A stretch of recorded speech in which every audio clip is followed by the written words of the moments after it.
রেখে দিয়েছি, সেটা যদি পুড়ে যায় সেটা তো আমি আর পাবো না। এখন হয়তো যুগ পাল্টেছে, এখন অনেক কিছু ইয়ে করা যায়, সংরক্ষণ করা যায়, কিন্তু আমার সেই চিঠিগুলো তো সে পুরনো মানে এখনকার নয়। তো কাজেই আমি সেদিন দেখলাম যে বাঁশখালীতে যে দয়াল হরি, উনি তার মেয়ের বাড়িতে বেড়াতে গিয়েছিলেন, কিন্তু উনি ফিরে গেলেন লাশ হয়ে। তাদের যে করুণ চিত্র দেখছি, সমস্ত কিছু এক কাপড়, শুধু একটা কাপড় পরিধানের, যে কাপড়টা শুধু সেটা, আর কিছু নেই সম্ভব। এইভাবে করে যখন মানুষ অমানবিক অত্যাচার করা হচ্ছে, আমাদের জনপ্রতিনিধিরা কোথায়?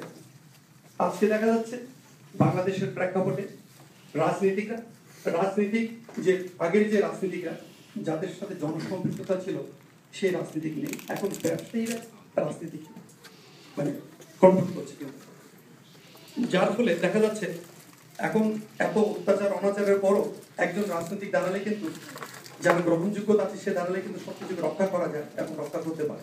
কিন্তু আমরা একজন রাজনীতিককেও তো দেখিনি যে যিনি চেষ্টা করেছেন যে এইগুলো থামাতে। আজকে মহাজোট সরকার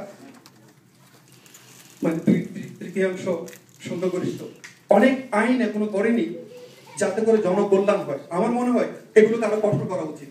আজকে 90 দিন অনুপস্থিত থাকলেও 90 দিন পার হয়ে গেলে তার সদস্য হারিয়ে যাবে, কিন্তু সেটাকে আরো কমিয়ে আনা যায় না। কিন্তু আমরা কখন দেখি যে আমাদের স্বার্থ বিকৃত হবে, তখন সেই জিনিসটা আমরা করি না। তো কাজে আমি মনে করি আমাদেরকে আইনের শাসন প্রতিষ্ঠা করতে হলে আমাদেরকে আরো, আমি ক্ষমতায় থাকবো, আমি ক্ষমতায় যাবো, সেই চিন্তা না করে আরো বেশি করে মানে জনগণের সাথে, জনগণের সম্পৃক্ততা, জনগণের মন যেটা চায় সেটা অনুযায়ী কাজ করা উচিত। আমি নিজেকে বলবো না যে আমি সংখ্যালঘু, কেননা আমি বৌদ্ধ হলো, আমি মনে করি যে মুসলমানরা অনেক সংখ্যালঘু আছেন, যারা নিরীহ, যারা আমার হয়ে কথা বলবে তারাও সংখ্যালঘু। কিছুদিন আগে পাকিস্তানের একটা পত্রিকা পড়েছিলাম, মনমোহন সরকার একটা বিশেষ একটা ট্রেনের ব্যবস্থা করেছিলেন যারা লাহোর থেকে যারা মানে পাকিস্তানে মানে ইন্ডিয়াতে যেতে চান।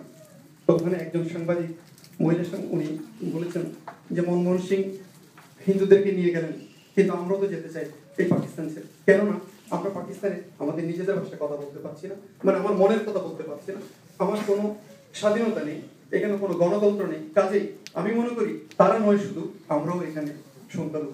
তো কাজে আমি মনে করি এখানে সংখ্যালঘুর সংখ্যাটা কিন্তু এভাবেই করলে হবে না।